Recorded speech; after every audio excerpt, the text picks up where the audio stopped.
এ কি কি কাণ্ড, কি কাণ্ড এটা? মামার হাত থেকে টেনে নিচ্ছে, পারছে না। এ কি কাণ্ড? তুই বক্সিং শিখেছো নাকি? ইরে বাবা, ইরে বাবা, কে জিতবে দেখি, কে যেতে দেখি, কে যেতে দেখি তো। জোরে জোরে জোরে, মাম্মাম তুমিই জিতবে। দাদি গো, দাদি দাদি, জোরে জোরে টানো। মামা, মামার হাতে কামড়ে দাও, কামড়ে দাও, কামড়ে দাও, মামার হাতে কামড়ে দাও। মামা একটু পরে চলে যাবে।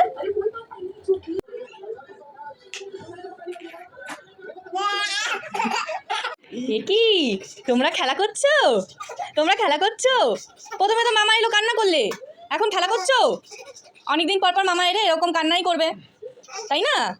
অনেকদিন পর পর এলে এরকম তো কান্না করবেই। এই নাও, এই নাও, মামাকে বলো, মামা তুমি রোজ রোজ আসবে, তাহলে আমি আর কান্না করবো না। তোমরা খেলা করছো? তাই থাকবে না, মামার কাছে থাকবে না? তুমি মামার কাছে থাকবে না? হ্যাঁ, এটা কি ডগি? আমাকে দেবে, আমাকে দেবে? ও বাবা, এটা কার কোলে উঠেছে? তোমার মামা?